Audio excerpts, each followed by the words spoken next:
Bonjour, je vous propose un petit tutoriel pour l'impression d'un livret de célébration, livret de baptême ou livret de mariage. En soi, c'est pas très compliqué, simplement il faut connaître quelques astuces. Pour faire un livret qui pourrait ressembler à ça, c'est-à-dire un petit feuillet avec des pages A4 recto verso pliées en deux, dans lequel il peut y avoir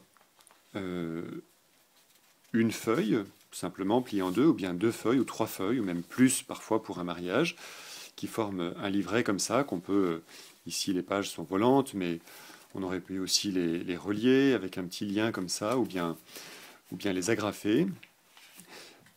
Pour faire un livret comme ça, ce que je vous propose, c'est de faire un document Word en page A5. Ici, sous Word, vous allez dans Mise en page, et dans Mise en page, vous avez la possibilité de choisir la taille de votre document. Une feuille ordinaire, une feuille de courrier ordinaire, c'est le format A4. A5, c'est la moitié, c'est la taille d'un A4 plié en deux, et donc la taille d'une page de livret. Vous choisissez donc le format A5. Ici, le document est déjà fait en format A5. Quand on a des petites pages comme ça, il faut réduire un peu les marges. Des marges par exemple de 1 cm sur un petit livret suffisent. Et une fois que vous avez toutes vos petites pages A5, l'avantage est que vous pouvez construire votre document en le faisant tout à la suite. Vous avez la couverture en premier, et puis ensuite les pages qui se succèdent. Pour un baptême par exemple, l'accueil. Ici le chant se termine à la première page, mais il aurait pu continuer à la suite. On aura ensuite la liturgie de la parole avec les textes qui se succèdent, qui peuvent se mettre vraiment assez facilement à cheval sur une page en fonction de la façon dont ça tient ou ça ne tient pas. Si on a une vue un peu plus d'ensemble de l'ensemble du livret, ici, pour ce livret de baptême, j'ai un livret qui fait 8 pages.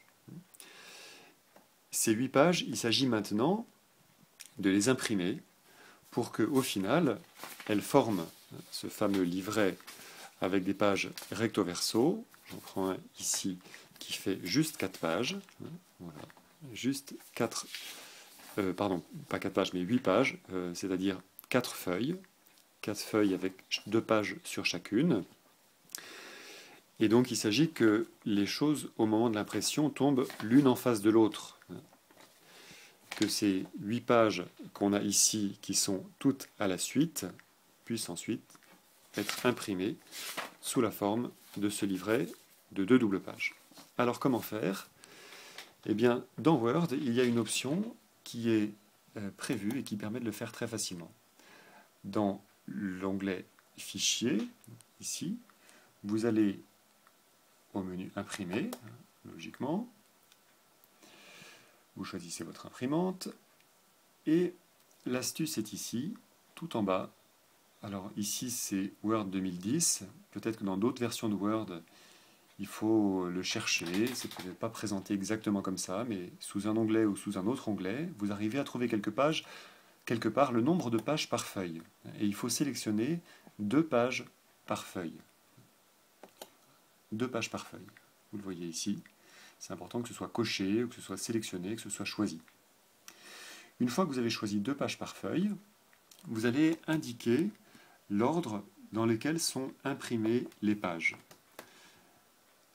Pour que on fasse un livret, il faut que la dernière page, c'est-à-dire la page 8, soit sur la même feuille que la page 1.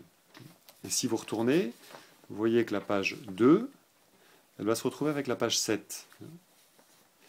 La page 3 va être sur la même feuille que la page 6. Faites-moi confiance, vous pouvez revérifier si vous le voulez. Et puis au milieu, il va y avoir en face la page 4 et la page 5. Alors comment est-ce qu'on fait? Eh bien, dans la ligne de l'impression des pages, ici c'est sous Word 2010, c'est présenté comme ça peut être présenté autrement sous un autre livret, sous une autre version, pardon. On tape 8, point virgule 1, la page 8 en face de la page 1. Une fois que ces 2 pages sont imprimées ensemble, on va avoir la page 2 en face de la page 7. toujours avec des points-virgules pour séparer. 2, 7. Ensuite, la page 3 qui va être en face de la page 6. Non, pardon, je me trompe. La page 6 d'abord en face de la page 3. Et puis finalement, la page 4 en face de la page 5.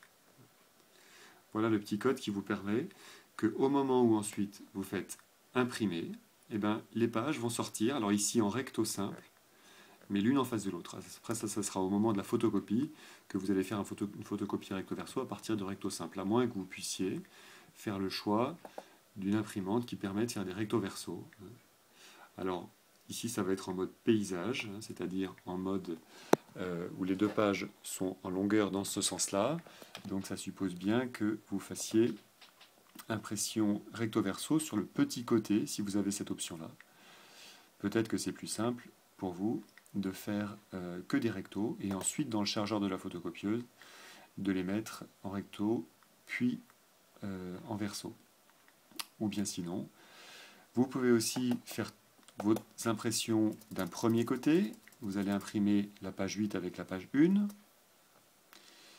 Une fois que toute votre série de feuilles, les deux premières pages, c'est-à-dire par exemple ici, ces deux feuilles-là sont imprimées, vous allez les charger dans l'autre côté dans votre bac et vous mettez le verso, c'est-à-dire avec la page 8 et la page 1, il y a la page 2 et la page 7.